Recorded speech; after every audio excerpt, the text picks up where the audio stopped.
କହିଲା ବାଲାକୁ ମୁଁ ସାବାସ ଦେବାକୁ ପଡ଼ିବ। କହିଲା ବାଲାର କ'ଣ ଯାଉଛି? ଆଜି 5 ଜଣ ଜୋଟେ ହେଇଯିବେ ସେ ରାସ୍ତା କରେ ବସି ସେଇ ଲୋକଟାର ଚିକେନ୍ ହେଇଥିଲା, ତାଙ୍କ ଘରେ ଚିକେନ୍ ହେଇଥିଲା, ଆଜି ଏତେ ଟଙ୍କା ଆଣୁଛି କେଉଁଠୁ, ଏତେ ଭଲରେ ଚଳୁଛି କେମିତି? ଆଜି ସେଇ 5 ଜଣ ଜୋଟ ହେଇଯିବେ, କାଲି ସେ ଦୋଳି ପଡ଼ିଆରେ ବସିବେ। ଆଜି ଆପଣଙ୍କ ଘରେ 5 ଜାଗାରେ 10,000 ଥିବ, ସେଇ କଥାକୁ ତାଙ୍କ ଦେହରେ ଜମା ହଜମ ଯିବନି। ସେ ପୋଖରୀ ଠାରେ ବି ସେ କଥା ଆଲୋଚନା କରିବେ, ଯୋଉଠି ଜାଗାରେ ଯିବେ ସେଇ କଥାକୁ ହିଁ ଆଲୋଚନା କରିବେ। ଏବେ ତ ଧାନ ରୁଆ ସିଜିନ୍ ଚାଲିଲାଣି, ଯଦି ସେଇ ଲୋକମାନେ ଧାନ ରୁଇ ଯାଆନ୍ତି ସେଇ କଥାକୁ ନେଇକି ବି ଆଲୋଚନା କରୁଥିବେ, ସେଇ ଲୋକଟି ଭଲରେ ଚଳୁଛି କେମିତି। ଆରେ ଭାଇ, ନିଜ କଥା ନିଜେ ଚିନ୍ତା କର, ନିଜ ପରିବାରକୁ କେମିତି ନିଜେ ସଜାଡ଼ିବ ସେଇ କଥାକୁ ଚିନ୍ତା କର ନା। ଅନ୍ୟର କଥାରେ କ'ଣ ପାଇଁ ମୁଣ୍ଡ ଖେଳଉଛ? ଅନ୍ୟର ପରିବାରକୁ କ'ଣ ପାଇଁ ଭାଙ୍ଗୁଛ? ଆପଣ ଭାଇ ଜମା ଚିନ୍ତା କରନ୍ତୁନି।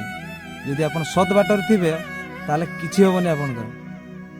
ସେଇ ଲୋକଟି ଆପଣଙ୍କୁ ଥରେ କହିବ, 2 ଥର କହିବ, 3 ଥର କହିବ, 4 ଥର କହିଲେ ବି ସେ ଆପଣ ତ କିଛି କରିପାରିବନି। ଶେଷରେ ସେ ହାରିଯାଇ ସେ ଭାବିବ ଯେ ମୁଁ ଏଇ ଲୋକ ପ୍ରତି ଅନ୍ୟାୟ କରୁଛି, ବହୁତ ଭୁଲ କରୁଛି। ଆପଣର କିଛି ଯିବ ନାହିଁ। ଜୟ ଜଗନ୍ନାଥ।